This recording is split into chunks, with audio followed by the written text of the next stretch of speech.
Hey, Faction community, I am on the road today, so I apologize for the video equipment setup and not the lighting and how beautiful I look or don't look. But it's recently after Thanksgiving, I find myself in Chicago, and it is freezing cold here on a Monday morning, about 17 degrees. But I want to talk about something that is near and dear to my heart, and that is the offensive mindset. You see, mindset is the premise of which all things and actions you do hub off of. It is literally your base, it is your harbor, it is your fortress.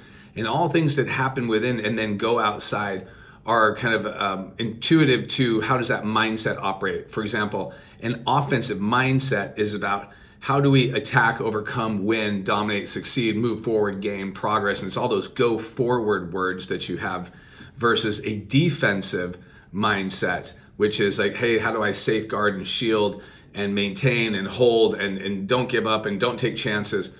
And there's a power to both of them. So I don't want to say that you can only have one and succeed in this world, because I can show you very much how being very, very savings based and very reserved is absolutely appropriate for many scenarios. But I want to speak specifically today about the power of harnessing and real world utilizing an offensive mindset. And for me to best do that through my life examples I'm going to bring it back to sport. And the most applicable sport would be fighting. So you can fight with an offensive mindset. You can fight with a defensive mindset. I fight with an offensive mindset. And for those guys that maybe don't know me, I've been as you know, a pro athlete for a long time. I've done all the Ironmans, all the other stuff. I've always taken a very proactive mindset of overcoming something versus like reserving and holding back. I'm full send till the end type of guy. And when it comes to jiu-jitsu, which is the art that I teach and I train and I practice and I've been doing for a very long time, it's very much lifestyle, I maintain a very offensive mindset. And let me explain that to you. There's 3 tips to it. And if you see me look down every now and then, it's because I wrote some notes, because there's some very important things I want to get across. So number 1 is proactive strategy. The offensive mindset is about staying ahead of challenges and seizing opportunities. So if you and I were in a jiu-jitsu match, which is basically human chess, trying to work out like if I do this and you do that and I counter this and you do that, and ultimately it's going to end in submission, where I get into a dominant position and get into a submission where you have to tap, or if you didn't tap, I could end your life or break a limb. And that's just the reality to it. So I want to be very offensive, not for the sake of the violence, but for the sake of we can only play one side of our brain at a time. And your opponent can only play one side of your brain at a time. So think about this in tennis. I can't hit the ball on both sides of the tennis match. On one side of the tennis match, I have to anticipate and receive and defend against your hit. In jiu-jitsu, if I continually and proactively strategize to keep you on the defensive by putting offensive movement in front of you that you have to continually react to, well, then it's going to be very difficult for you to come up with an offensive game to where you begin to harbor me. It's almost like tug of war, right? Like I am offensively pulling and you're trying to hold. If I'm just always pulling and you're just always holding, then you're never really pulling. So I may stalemate, but I'm going to gain ground and you're going to stalemate or lose ground. Those are your options. As a visionary, as a leader, an offensive mindset requires thinking steps ahead as well. And so that's setting bold goals. If I'm not setting goals, that's an offensive movement, then how am I instilling and imparting on my team where I want them to go, what I want them to accomplish, where the waypoints are, where the checkpoints are, what does success look like? So offensive mindset, and 2 things so far is, 1, if I can keep my opponent on defense, if I was fighting, not saying you're going to fight. And 2 is just setting goals is a very offensive mindset. And the 3 thing is ownership of outcomes. And this mindset demands that you take control of every situation and owning all of your decisions and staying relentless in the pursuit of success. Now, what does that mean? Derek, how are you saying that an offensive mindset is owning your outcomes? Well, it's because if I own them, then my team doesn't take the defensive position of who screwed up, pass the buck, and start to point fingers. It just comes down to, hey, he did this, he owned it, and we're going this way. They can stay focused on the pursuit of moving forward. Again, staying in that offensive mindset. So why is all of this important? Well, I think it's pretty obvious if you're listening to now is if I'm fighting somebody, I'd rather keep them on the defensive, which means they're trying to think about how I'm trying to choke them, how I'm trying to break their arm, versus them trying to think about how to choke me or how to break my arm. So controlling the chaos would be number one when it comes to why is this important. And what that means is an offensive mindset ensures that you navigate uncertainty with confidence. And as you know, this whole program is built around the formula. 4XF is the 4X formula, which is our intensive online program to ultimately build on unimpeachable character, which, conveys and creates real world confidence. So having an offensive mindset gives you the confidence of understanding what you're doing because you're pushing forward to control the situation, and that you take control whether you're in the calm where you're moving forward or whether it's the crisis. And people will come looking for you once they establish you as the leader. But you don't get there by playing reserved and playing in the back all the time. Number two, why this is important. Competitive edge. Listen, in a lot of what we do, sales, marketing, it's a run to market, it's a push to market. There is no shortage of people selling whatever widget it is that you're selling or buying whatever widget it is that you want to sell. So how do you get in front of that? Well, if I sit in my house all day and just hope, that hope and 25 cents might be able to get me a cup of coffee. But if I am constantly putting stuff out, not everything is going to work. But if it doesn't work, I learn. And when I learn, it's like training in AI. I offensively keep going forward. Hey, I'm going to go this way. It didn't work. Okay, cool. Now I know what not to do. I'm going to go this way. Hey, I'm bouncing off the walls, the lane lines.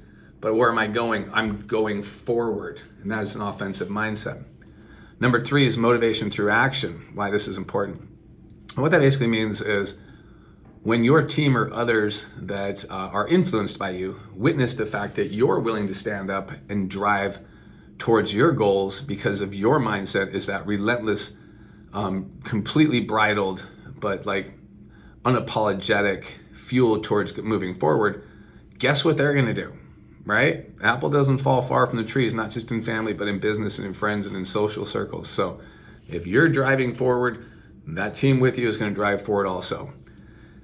And number four is why this is important is prevention versus reaction. By staying ahead, you get to avoid a lot of the pitfalls versus waiting for those situations to completely spiral out of control. Hey, if I'm driving forward all the time, I might make miscalculations, but I witness them as something I'm driving towards so that it's like looking forward out your windshield and I see, oh my gosh, there's a hole in the road up there because I'm looking forward. I'm going to steer around that versus this is where I'm driving and when something happens, I'm going to react. Boom, I just hit this massive pothole. Well, the wheels are falling off, the car's in a spiral. Okay, let me try and defensively control this.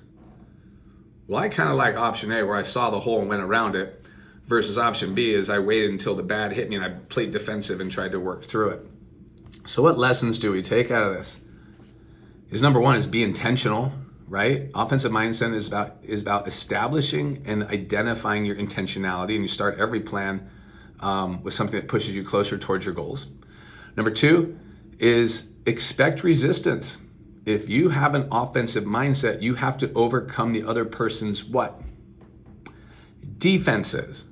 So if we're playing jujitsu and I try and pull you into my closed guard and pull an arm bar, I'm going to expect, unless you're brand new or just don't know what the hell is going on, you're not trained, that you're going to see that coming to some degree and you're going to have you're going to have a reaction to it. So I'm going to expect a resistance.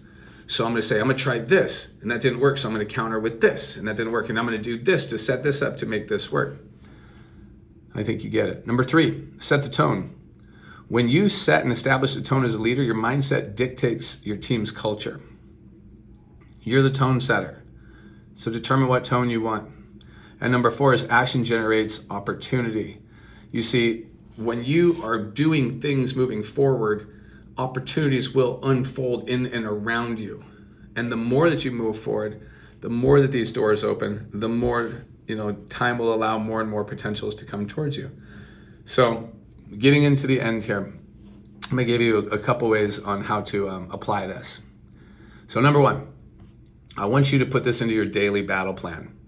Wake up and start the day offensive mindset and say, hey, with what I'm going to do today, How can I go kind of attack the morning, attack my outline, maintain my non-negotiable characteristic traits, and drive towards my major goal? Number 2, take charge in the meetings. Listen, nobody's promoting the guy that sits in the back and doesn't do shit. Listen, raise your hand, ask questions, be offensive, try and push the needle, challenge your leaders, not for the sake of challenging, but for the sake of advancement. Number 3, learn from your failures. Remember, I fail all the time, but I don't quit.